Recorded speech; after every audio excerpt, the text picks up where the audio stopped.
Hello students, welcome to easy learning classes. मैं हूं आपका जतिन सर। હવે આજના વિડિયોમાં આપણે જોવાનું છે વાર્ષિક હિસાબના હવાલા, એટલે કે ભાગીદારીના વાર્ષિક હિસાબના હવાલા જોવાના છે। બરાબર છે। ગયા લેક્ચરમાં આપણે ફોર્મેટ લર્ન કરેલા હતા। બરાબર છે। હવે આપણે આજના લેક્ચરમાં હવાલા લર્ન કરીશું। મુખ્યત્વે જે હવાલા વાર્ષિક હિસાબમાં આવે છે એ હવાલા પર આપણે કામ કરીશું। બરાબર છે। ચલો, मुख्य हवाला जेमा સૌથી પહેલો હવાલો આપણને જોવા મળશે આખર સ્ટોક। આખર સ્ટોકની તમને બે અસર જોવા મળશે। એક વસ્તુ સમજી લો, દરેક હવાલાની ઓછામાં ઓછી બે અસર હોય છે। દાખલો જ્યારે આપણે ચાલુ કરીએ ત્યારે હવાલા ટિક કરીએ છીએ।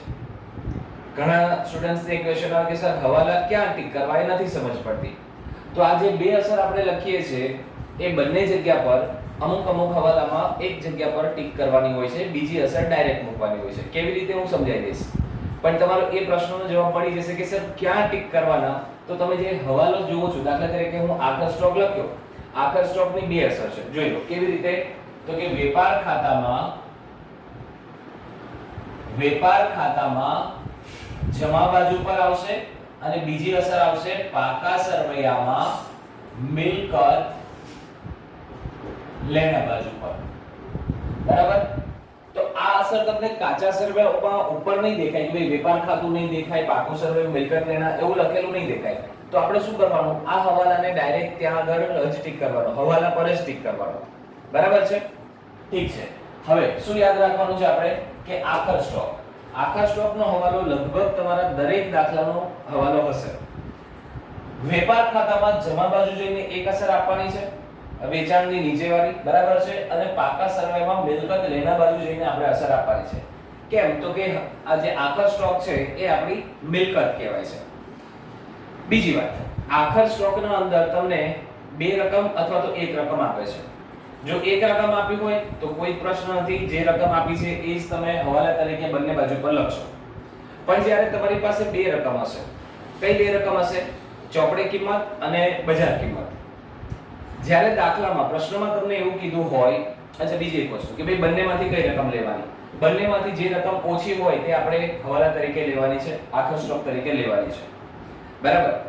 ગણતરી ક્યારે કરવાની અને ગણતરી ક્યારે નથી કરવાની, તો એક ઉદાહરણ તરીકે જોઈ લો।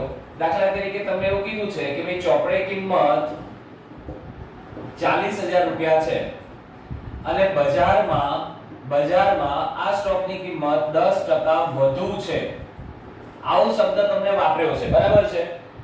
તો હવે 40,000 અને હું આ 10% વધુ વાળી કિંમતને જ્યારે ગણતરી કરું, બરાબર છે, આ 40,000 છે, 10% વધુ એટલે 40,000 ના 10% એટલે કે 4,000, એના ઉમેરો કરીશ એટલે કેટલા થશે? તો કે 44,000। બરાબર।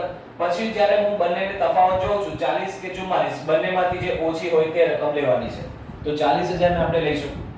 તો આ પરિસ્થિતિમાં ગણતરી કર્યા વગર પણ આપણી પાસે 40,000 તો છે જ। બરાબર છે। એટલે જ્યારે તમને એવું કીધું હોય કે બજાર કિંમત વધુ છે ત્યારે કોઈ ગણતરી કરવાની નથી, પરંતુ એવું કીધું હોય કે ઓછી ચાલે છે, વધુ છે એવું નહીં, ઓછી છે એવું તમને કીધું હોય, તો તમારે શું કરવાનું? તો કે ભાઈ દાખલા તરીકે 40,000 માંથી 4,000 બાદ કરીને 36,000 રૂપિયા આવશે જવાબ, અને જે જવાબ આવશે એ જ આપણો આખર સ્ટોક થશે। બરાબર છે। એટલે આ પહેલો હવાલો થયો તમારો આખર સ્ટોકનો, જે દરેક દાખલામાં હશે। રકમ કેવી રીતે શોધવાની એ પણ મેં તમને બતાવ્યું। બંનેમાંથી જે ઓછી રકમ હોય તે આપણે સ્ટોક તરીકે લેવાની છે, વેપાર ખાતામાં જમા બાજુ અને બીજી રકમ મિલકત લેણા બાજુ પર। બરાબર છે। ચાલો બીજો હવાલો જોઈએ આપણે। બીજો હવાલો તમને જોવા મળે કદાચ ઘસારા માટેનો। બરાબર।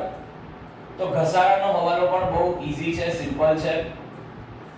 પહેલી અસર તમારે આપવાની રહેશે જે તે મિલકતમાંથી બાદ કરવું, અને બીજી અસર નફા નુકસાન ખાતામાં ઉધાર બાજુ પર લખવી। બરાબર છે। જે તે મિલકતમાંથી બાદ કરવું અને નફા નુકસાન ખાતામાં ઉધાર બાજુ પર લખવું. આ બે અસર થશે. ઘસારો તમને દાખલા તરીકે એવું કીધો હોય કે તમારી મિલકત પર ઘસારો ગણો, તો આપણું પાકું સરવૈયું છે, બરાબર. આ મિલકત લેણા બાજુ છે આપણી. એનો અંદર તમને એવું કીધું છે કે ભાઈ મકાન પર ઘસારો ગણવાનો છે. મકાનની કિંમત 2 લાખ રૂપિયા છે અને 10% ઘસારો કીધો હોય તો મકાન બાદ ઘસારો અને 2 લાખના 10% કરવાના, એટલે કે 20000 રૂપિયા. 20000 બાદ કરીને રકમ જે આવે 1,80,000 એ બહાર લખવાની અને બીજી અસર જે છે એ નફા નુકસાન ખાતામાં આપણે ઉધાર બાજુ પર લખવાની ઘસારો, બરાબર છે. બાજુમાં લખવાનું મકાન અને રકમ કેટલી આવે છે? રકમ આવી છે આપણી 20000 રૂપિયા. તો 20000 રૂપિયા અહીંયા ઘસારા તરીકે લખવાનું. એવી રીતે આપણી બીજી અગર મિલકત છે તો એના પર બી સેમ જ એન્ટ્રી થશે. દાખલા તરીકે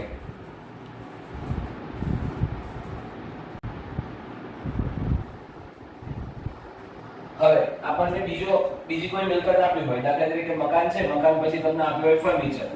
તમારે ફર્નિચર ક્યાં લખવાનું છે? તો મિલકત લેના બાજુ પર. કિંમત છે સપોઝ 40000 અને 40000 ને એવું કીધું છે તમને કે 5% ઘસારો ગણો, તો ફર્નિચર માંથી 5% 40000 ના 5% એટલે કેટલા થશે? 2000 રૂપિયા. 2000 બાદ કરીને 38000 તમે બહાર લખશો. જ્યારે નફા નુકસાન ખાતામાં લખશો તમે ઘસારો અને કૌંસમાં લખવાનું તમારે ફર્નિચર. કેટલા રૂપિયા ધોરણ? તો કે 2000 રૂપિયા. આ રીતે ઘસારાની બે અસર આપવાની રહેશે. કઈ જગ્યા પર? તો કે જે તે મિલકતમાંથી બાદ કરો, આપણે જે બાદ કરીએ પ્રમાણે, અને એ જે ઘસારાની રકમ આવે છે એના નફા નુકસાન ખાતામાં ઉધાર બાજુ પર તમારે લખવાની રહેશે. બરાબર છે. આ બીજો હવાલો થયો. હવે આના પછી જે હવાલો તમારો મુખ્ય આવે છે એ હોઈ શકે તમારો ઘાલખાત માટેનો હવાલો. બરાબર છે. એકદમ અગત્યનો હવાલો છે ઘાલખાત વાળો. એમાં બે વસ્તુ તમારે જોવાની છે, ઘાલખાત અને ઘાલખાત અનામત. આની બે અસર શું થશે? તો કે બે અસર માટે તમારે પહેલા પાકા સરવૈયા પર જવું પડશે. બરાબર. કેવી રીતે કરવાનું? તો કે પાકા સરવૈયામાં મિલકત લેણા બાજુ પર શું કરવાનું થશે? દેવાદારોને લેવાના. શું કરવાનું તમારે? દેવાદારો. દેવાદારોને બીજા શબ્દમાં ગ્રાહકો પણ કહેવાય છે. અમુક દાખલામાં તમને આવો શબ્દ પણ વાપરેલો હોય, દેવાદારો અથવા તો ગ્રાહકો. આ લખ્યું છે એમાંથી તમારે શું કરવાનું? તો કે ઘાલખાતને બાદ કરવાની. બરાબર છે. ઘાલખાતને બાદ કરવાની. આ કઈ ઘાલખાત હશે? હવાલાની ઘાલખાત હશે જે તમારે બાદ કરવાની. બરાબર છે. દાખલા તરીકે આપણે એવું જોઈએ કે ગ્રાહકો તમને આપેલા છે 80000 રૂપિયાના. બરાબર છે. ઓકે. એમાંથી તમને કીધું છે કે 10000 ના તમે ઘાલખાત માંડી વાળો, એટલે 80000 માંથી 10000 બાદ કરીએ એટલે કેટલા વધ્યા આપણે? 70000 રૂપિયા. જોડે જોડે તમને એવું પણ કીધું છે કે 10% ઘાલખાત અનામતની જોગવાઈ કરો. તો અહીંયા જે રકમ આવી છે એમાંથી તમારે બાદ કરવાનું ઘાલખાત અનામત 10% લેખે, એટલે 70000 ના 10% એટલે 7000 રૂપિયા થશે. અને 63000 રૂપિયા બહારના ખાનામાં તમારે લખવાના. આ સામા લખવાનું તમારે પાકા સરવૈયામાં મિલકત લેણા બાજુ પર આ કામ કરવાનું. જ્યારે બીજી અસર જે છે એ ક્યાં જશે? એ જશે નફા નુકસાન ખાતામાં. નફા નુકસાન ખાતામાં ઉધાર બાજુ પર. સમજો, નફા નુકસાન ખાતામાં ઉધાર બાજુ પર તમારે શું લખવાનું થશે? આવી રીતે લખવાનું તમારે ઘાલખાત કાચા સરવૈયાની વત્તા ઘાલખાત હવાલાની વત્તા ઘાલખાત અનામત હવાલાની. ત્રણે રકમનો સરવાળો કરવાનો. એક લાઈન છોડ્યા પછી ઘાલખાત અનામત કાચા સરવૈયાની. બરાબર છે. હવે આ જે મેં લખ્યું છે કાચા સરવૈયાથી ચાલુ થશે, કાચા સરવૈયા પર પૂરું થશે. બરાબર. ઘાલખાત તમારે કાચા સરવૈયામાં શોધવાની, જો આપી હોય તો તમારે લખવાની, બાકી ડેશ કરવાનું. ઘાલખાત હવાલાની, એ જે તમને નીચે હવાલો આપ્યો હશે એમાં તમને ઘાલખાત લખી હશે. જે ઘાલખાત તમે અહીંયા લખો છો દેવાદારમાંથી બાદ કરીને, એની બીજી અસર તમારે અહીંયા આપવાની. બરાબર છે. દરેક હવાલાની બે અસર હોય એટલે એક 10,000 તમે અહીંયા લખો તો બીજા 10,000 તમારે ઘાલખાત હવાલાની કરીને લખવા. બરાબર છે. પછી ત્રીજી રકમ છે ઘાલખાત અનામત હવાલાની. એ કઈ રકમ છે તો કે અહીંયા આપણે 10% લખી 7,000 શોધ્યા તે. હંમેશા તમને પહેલા ગ્રાહક વાળું પદ પૂરું થશે એના પછી જ આ કામ થશે. કારણ કે અહીંયા જે ત્રીજી રકમ છે ઘાલખાત અનામત હવાલાની એ આ કામ કર્યા પછી જ તમને અહીંયા આગળ મળે. એટલે આ ત્રણ રકમનો સરવાળો કરીએ અને ફરી પાછું તમારે કાચા સર્વેમાં જઈને જોવાનું કે આપણને ઘાલખાત અનામત આપી છે. જો આપી હોય તો એ રકમમાંથી બાદ કરીને તમારે દર્શાવવાનું. બરાબર છે. જોઈ લો. સપોઝ તમને ઘાલખાત આપી છે કાચા સર્વેમાં 5,000 રૂપિયા. હવાલામાં તમને ઘાલખાત આપી છે 10,000 રૂપિયા આ વાળી.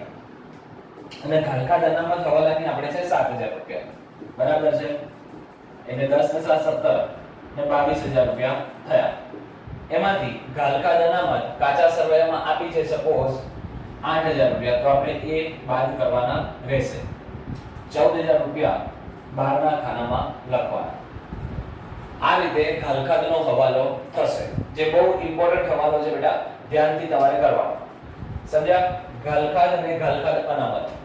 પાકા સરવૈયામાં મિલકત લેણા બાજુ પર જવાનું, દેવાદારો લખવાના, એમાંથી ઘાલખાત હવાલાની બાદ કરવાની અને ઘાલખાત અનામત પણ હવાલાની બાદ કરવાની. આમાં બંને બાદ થશે અને બંને હવાલાની જ વસ્તુ છે. સમજ્યા? ચલો એટલું કર્યા પછી તમારે જવાનું નફા નુકસાન ખાતામાં ઉધાર બાજુ પર. પહેલા બે ઘાલખાત લખવાની, પછી બે ઘાલખાત અનામત લખવાની. પહેલા કાચા સરવૈયાની લખવાની, પછી હવાલાની. અનામતમાં પહેલા હવાલાની લખવાની અને છેલ્લે કાચા સરવૈયાની લખવાની. બરાબર છે. ચલો આ હવાલો થયો તમારો. એના પછી હવાલા નંબર 4 આપણે જોઈએ તો તમારો હોઈ શકે ચૂકવવાનો બાકી ખર્ચ. કોઈ પણ આપણે દાખલા તરીકે લઈએ છે મજૂરી ચૂકવવાની બાકી. તો આની બે અસર શું થશે તો કે વેપાર ખાતામાં મજૂરીમાં ઉમેરો. બરાબર? મજૂરીમાં જઈને શું કરવાનું તમારે? ઉમેરો કરવાનો. હવાલામાં જે રકમ આપી હોય તે. સમજ્યા? વેપાર ખાતામાં મજૂરી જે આપી છે એમાં જઈને ઉમેરો કરવાનો આ હવાલાની રકમ. અને બીજી અસર તમારે ક્યાં આપવાની? પાકા સરવૈયામાં મૂડી દેવા બાજુ પર અસર આપવાની. જેટલી રકમ ચૂકવવાની બાકી છે. દાખલા તરીકે વેપાર ખાતામાં તમને આપી છે મજૂરી 7,000 રૂપિયા અને હવાલામાં કીધું છે કે મજૂરી 3,000 ચૂકવવાની બાકી છે. તો તમારે પ્લસ કરીને લખવાનું ચૂકવવાની બાકી 3,000 રૂપિયા. બહારના ખાનામાં જઈને તમારે લખવાના 10,000. સમજ્યા કે? આ રીતે થશે. જ્યારે મૂડી દેવા બાજુ પર તમારે એક જ રકમ લખવાની, ચૂકવવાની બાકી મજૂરી. બરાબર? 3,000 રૂપિયા. આ રીતે અસર થશે. હવે અહીંયા જે તમને ઉદાહરણ આપ્યું મજૂરી વાળું, આવું કોઈ પણ ખર્ચ હોય એના માટે તમારે કરવાનું છે. મજૂરી એટલે કે વેપાર ખાતામાં કોઈ ખર્ચની વાત કરતા હોય કે નફા નુકસાન ખાતામાં કોઈ ખર્ચની આપણે વાત કરતા હોય તો સેમ પ્રકારે તમારે અસર આપવાની છે. આ મજૂરીને બદલે હું અહીંયા આગળ એવું કહી દઉં તમને આવક માલ ગાળા ભાડું. તો આવક માલ ગાળા ભાડું વત્તા ચૂકવવાનું બાકી અને બીજી રકમ અહીંયા આગળ. એવી રીતે તમને કોઈ નફા નુકસાન ખાતાનો ખર્ચ કહો, દાખલા તરીકે સ્ટેશનરી ખર્ચ, તો તમે લખશો નફા નુકસાનમાં સ્ટેશનરી વત્તા ચૂકવવાની બાકી સ્ટેશનરી. પતી ગયું. અને અહીંયા આગળ મૂડી દેવા બાજુ પર ચૂકવવાની બાકી સ્ટેશનરી ખર્ચ. જાવક માલ ગાળા ભાડું છે તો જાવક માલ ગાળા ભાડું વત્તા ચૂકવવાનું બાકી. અને અહીંયા આગળ લોન પર વ્યાજ છે તો નફા નુકસાન ખાતામાં લોન પર વ્યાજ જેટલી રકમ ચૂકવાઈ ગઈ હોય કાચા સરવૈયામાં આપી હશે તમને, વત્તા હવાલામાં કીધું છે કે બાકીની રકમ ચૂકવવાની છે. 1,000 રૂપિયા વ્યાજ થયું હોય તો 700 રૂપિયા ચૂકવાઈ ગયા છે, 300 રૂપિયા ચૂકવવાના છે. તો 700 વત્તા 300 1,000 રૂપિયા બહાર લખવાના અને મૂડી દેવામાં તમારે લખવાનું ચૂકવવાનું બાકી વ્યાજ 300 રૂપિયા. આ રીતે અસર આપવાની થશે. બરાબર? એટલે કોઈ પણ પ્રકારનું ચૂકવવાનું બાકી ખર્ચ હોય તમારે આ અસર આપવાની. એવી જ રીતે સપોઝ છે કે મળવાની બાકી આવક, મળવાની બાકી આવક છે કોઈ, એ પણ તમે બહુ સિમ્પલ રીતે સમજી જશો. ઉપરવાળું સમજી ગયા તો નીચેનું તરત જ આવડી જશે. શું કરવાનું તમારે તો કે જે તે આવકમાં ઉમેરો. નફા નુકસાન ખાતામાં જમા બાજુ પર આવકમાં ઉમેરો. બરાબર.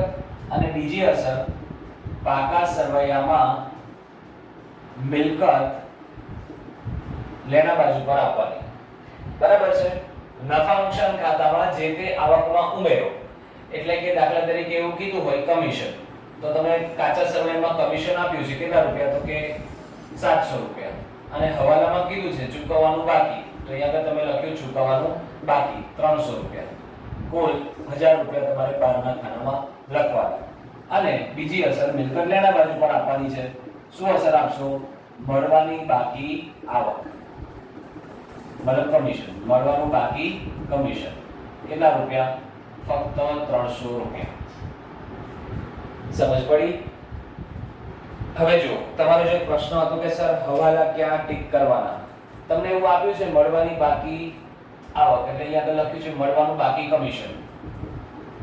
માની લો હવાલામાં એવું આપ્યું છે તો તમારે કમિશન પર જઈને ટીક કરવાનું. હવાલા નંબર જે તે સમયે કમિશન આવે ત્યારે કમિશનમાં જઈને ઉમેરો કરો અને બીજી રકમ મિલકત લેણા બાજુ પર લખો. પછી આ હવાલો છે સપોઝ ઘાલખાત વાળો હવાલો છે તો ઘાલખાત વાળા હવાલામાં ફક્ત તમે દેવાદારને ટીક કરો તો પણ ચાલે, ઘાલખાતને ટીક કરો તો પણ ચાલે. કેમ તો કે જ્યારે ની ઘાલખાત અથવા તો ઘાલખાત અનામત આવશે ત્યારે તમારે આખી જ વસ્તુ કરવાની રહેશે. બરાબર. એટલે તમે ફક્ત દેવાદાર પર ટીક કરશો તો પણ તમારે ચાલશે. એવી જ રીતે ઘસારાનો હવાલો હોય તો જે તે મિલકત પર ટીક કરવાનો. દાખલા તરીકે ફર્નિચર પર ઘસારો ગણો તો ફર્નિચરને ટીક કરવાનો, મકાન પર ગણો તો મકાન પર ટીક કરવાનું, વાહનો પર ગણો તો વાહનોને ટીક કરવાના. જે તમને મિલકત કીધું હોય એ મિલકત પર જઈને હવાલો ટીક કરવાનો. બરાબર છે. અને બે અસર આપવાની તો કે જે તે મિલકતમાંથી બાદ કરવાની અને બીજી શું અસર આપવાની? નફા નુકસાન ખાતામાં ઉધાર બાજુ પર. આ રીતે કામ થશે. આ 5 હવાલા થયા તમારા. આખર સ્ટોક, ઘસારો, ઘાલખાત ને ઘાલખાત અનામત, ચૂકવવાની બાકી કોઈ પણ ખર્ચો છે, મળવાની બાકી કોઈ પણ આવક છે. આ તમારા મુખ્ય હવાલા થયા. આના સિવાય તમને કોઈ હવાલો બની શકે. દાખલા તરીકે ભાગીદારોનું વ્યાજ આપ્યું હોય, તમને આપ્યું હોય કે મૂડી પર વ્યાજ, તો તમારે મૂડી પર જઈને ટીક કરવાનો હવાલો. બરાબર. બે અસર, બહુ સામાન્ય બે અસર છે. કઈ બે અસર થશે મૂડી પર વ્યાજની? તો કે અસર એવી થશે, એક તો જશે આપણે નફા નુકસાન ફાળવણી ખાતામાં ઉધાર બાજુ પર, કારણ કે મૂડી પર વ્યાજ એ પેઢી માટે ખર્ચ છે. એટલે નફા નુકસાન ફાળવણી ખાતામાં ઉધાર બાજુ પર તમારે વ્યાજ લખવાનું, ભાગીદાર A નું ગણતરી કરીને લખવાનું, ભાગીદાર B નું ગણતરી કરીને લખવાનું. બરાબર છે. અને બીજી અસર તમારે ક્યાં આપવાની છે તો કે મૂડી ખાતા બનાવ્યા હોય તો મૂડી ખાતા, ચાલુ ખાતા બનાવ્યા હોય તો ચાલુ ખાતામાં જમા બાજુ પર આપવાની રહેશે. યાદ રાખજો, જો મૂડી ખાતા બનાવ્યા હોય તો મૂડી ખાતામાં જમા બાજુ પર, અને ચાલુ ખાતા બનાવવાના થયા હોય તો ચાલુ ખાતામાં પણ જમા બાજુ પર જ અસર આપવાની રહેશે. જે તે વ્યાજ હશે તે મૂડી પર વ્યાજ.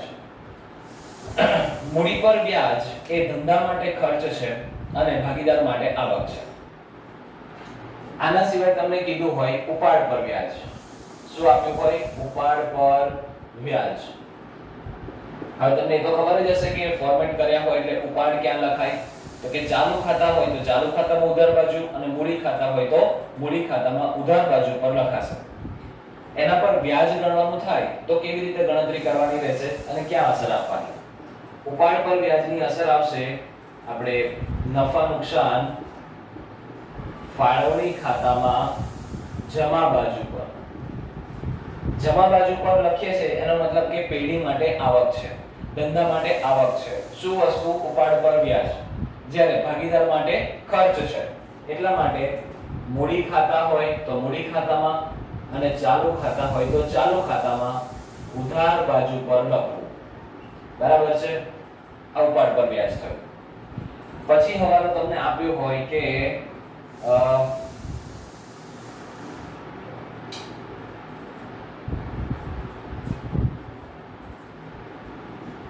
હવાલો નંબર આપ્યો હોય, દાખલા તરીકે ગુપ્ત હવાલા તરીકે આપ્યું હોય. ગુપ્ત હવાલો કેવી રીતે ઓળખવો? તો કે જ્યારે તમારે કાચા સર્વેના અંદર કોઈ તારીખ સાથે રકમ લખી હોય તો એ ગુપ્ત હવાલો બને છે. ટકાવારી લખી હોય, તારીખ લખી હોય તો એ ગુપ્ત હવાલો બને છે. ગુપ્ત હવાલો કઈ કઈ વસ્તુ પર બની શકે જોઈ લો. બરાબર, ટાઇટલ આપું છું ગુપ્ત હવાલાઓ.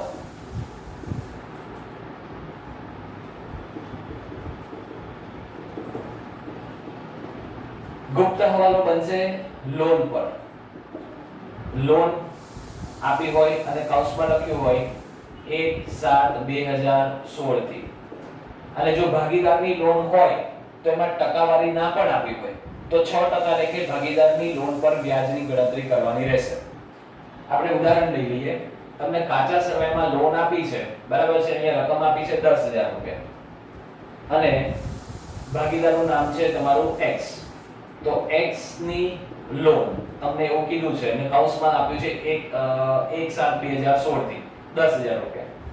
તો આને આપણે અસર શું આપવાની અને ગણતરી કેવી રીતે કરવાની? પહેલા તો તમારે ગણતરી કરવાની. ગણતરી એવી રીતે કરવાની જોઈ લો. દાખલા તરીકે 10,000 છે તો 10,000 ના 6% લેખે. કેમ 6%? નિયમ છે, જ્યારે ભાગીદારે પેઢીને લોન આપી હોય અને ટકાવારી કોઈ નક્કી ના થયેલી હોય તો તમારે 6% લેખે વ્યાજ ચૂકવવું પડે. એટલે કે પેઢીએ ભાગીદારને ચૂકવવું પડે 6% લેખે. એટલે 10,000 ના 6% અને કેટલા સમય માટે? તો કે 7મા મહિનાથી માર્ચ સુધી ગણવાનું છે. એટલે 7, 8, 9, 10, 11, 12, 1, 2 અને 3. બરાબર, 9 મહિનાનું વ્યાજ ગણવાનું છે. 9/12. 10,000 ના 6% 9 મહિના લેખે. તો 10,000 ના 6% ભાગ્યા 12 ગુણ્યા 9, 450 રૂપિયા થાય. સમજ્યા કે આ કેટલું યાદ થયું? 450. આ 450 રૂપિયા વ્યાજની અસર શું આપવાની? ભાગીદારની લોન. ભાગીદારની લોન એની બે અસર તમારે આપવાની. એક, આપણે આપવાનું નફા નુકસાન ખાતામાં ઉધાર બાજુ પર, અને બીજી રકમ આપવાની તમારે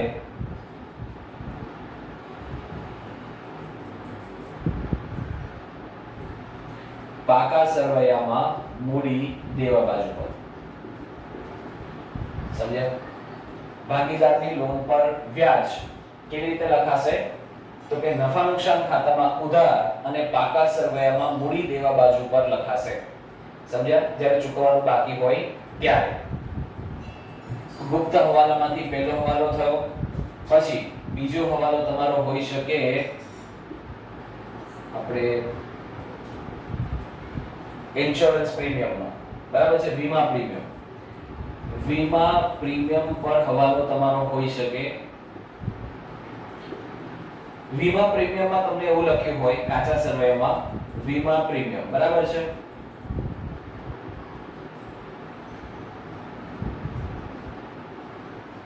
પહેલા બે અસર જોઈ લો. વીમા પ્રીમિયમની બે અસર જોઈ લો. અગાઉથી ચૂકવેલું વીમા પ્રીમિયમ એવું છે. બરાબર છે. તો એની બે અસર શું થશે?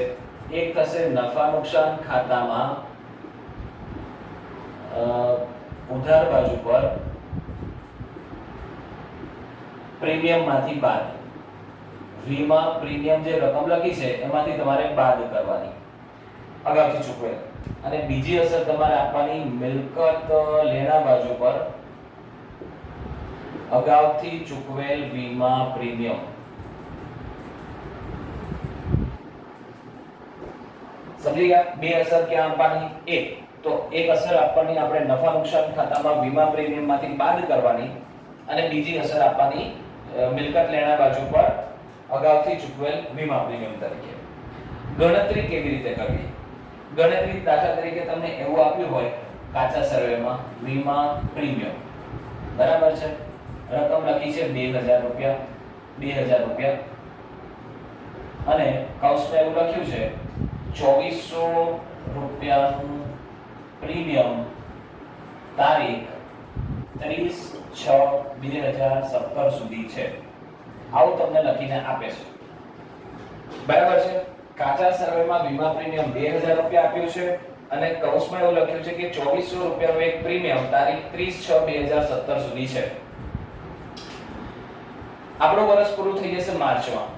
માર્ચ 2017 માં આ જાય છે 30/6 એટલે કે જૂન સુધી. સમજ પડી? બિલકુલ ટેન્શન નહીં. કેટલા રૂપિયા છે આ? 2400 રૂપિયા. આ રકમને ભાગ્યા 12 કરવાના. 2400 ભાગ્યા 12 200 રૂપિયા થાય. બરાબર છે? કેવી રીતે કરીશું આપણે? આ રકમને ભાગ્યા 12 કરી દેવાની. ભાગ્યા 12 ગુણ્યા કેટલા મહિના આગળ જતું રહ્યું છે? માર્ચ પછી કેટલા મહિના આગળ ગયું છે? એપ્રિલ, મે અને જૂન. બરાબર છે? ગુણ્યા 3 એટલે કેટલા આવશે? 600 રૂપિયા તમારું પ્રીમિયમ અગાઉથી ચૂકવેલું કહેવાય. હવે અસર જે આપવાની કીધી નફા નુકસાન ખાતામાં 2000 માંથી 600 રૂપિયા બાદ થશે અને મિલકત લેણા બાજુ પર 600 રૂપિયા લખાશે. તો આ હતા તમારા મુખ્ય હવાલાઓ. બરાબર છે? જેમાં ગુપ્ત હવાલાની પણ આપણે વાત કરી અને નીચે આપેલા હવાલાની પણ વાત કરી. આટલા હવાલા કરવાથી લગભગ તમારા 90% હવાલામાં કવર થયા જે દાખલામાં આવે છે. બરાબર છે? આખા સ્ટોક બે અસર આવશે બેટા. વેપાર ખાતામાં જમા બાજુ પર, પાકા સરવાળામાં મિલકત લેણા બાજુ પર. ઘસારાની અસર કેવી રીતે આપશે? તો કે જે તે મિલકતમાંથી બાદ કરવાનું અને નફા નુકસાન ખાતામાં ઉધાર બાજુ પર લખવાનું. ઘાલખાદ અને ઘાલખાદ અનામતનો હવાલા માટે સૌથી પહેલા તમારે મિલકત લેણા બાજુ પર જવાનું. દેવાદાર અથવા તો ગ્રાહકો લખ્યા હોય એમાંથી બંને બાદ કરવાનું છે. બંને હવાલાની વસ્તુ છે એટલું યાદ રાખજો. પહેલા ઘાલખાદ બાદ કરવાની, પછી જે રકમ આવે એના પર અનામત બાદ કરવાની. એટલું કર્યા પછી નફા નુકસાન ખાતા પર જવાનું અને આ ચાર વસ્તુને એક નાનકડું ફોર્મેટ લખવાનું. ઘાલખાદ કાચા સરવાળાની વત્તા ઘાલખાદ હવાલાની વત્તા ઘાલખાદ અનામત હવાલાની. ત્રણ રકમનો સરવાળો બાદ ઘાલખાદ અનામત કાચા સરવાળાની. બરાબર છે? એના પછી તમને કોઈ પણ ચૂકવવાનો બાકી ખર્ચ હોય, મજૂરી હોય, સ્ટેશનરી હોય, વેપાર ખાતાનો હોય કે નફા નુકસાન ખાતાનો હોય, તમારી પ્રોસેસ આવી જ રહેશે. વેપાર કે નફા નુકસાન ખાતામાં જે તે ખર્ચમાં ઉમેરો કરવાનો. અહીંયા મેં મજૂરી લીધું છે તો વેપાર ખાતામાં મજૂરી લગભગ 7000 રૂપિયા છે અને ચૂકવવાની બાકી 3000 છે. હવાલામાં કીધું છે તો 10000 બહારના ખાતામાં લખવાના.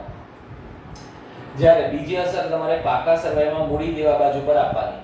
કેમ? તો કે જે તે ખર્ચ જે ચૂકવવાનો બાકી છે એ આપણી જવાબદારી કહેવાય. એટલે આપણે 12 લખવાનો રહેશે મૂડી દેવા બાજુ પર. એક મિનિટ. બીજી અસર તમારી મળવાની બાકી કમિશન એટલે કે કોઈ પણ પ્રકારની આવક છે જે આપણને મળવાની બાકી છે. બરાબર છે? તો નફા નુકસાન ખાતામાં જમા બાજુ પર જે પણ આવકની વાત કરતા હોય એ આવકમાં જઈને ઉમેરો કરવાનો. મેં કમિશન લીધું છે અહીંયા આગળ. તો નફા નુકસાનમાં જમા બાજુ પર જઈને કમિશન વત્તા ચૂકવવાનું બાકી નહીં, મળવાનું બાકી. અહીંયા આગળ તમારે લખવાનું વત્તા મળવાનું બાકી.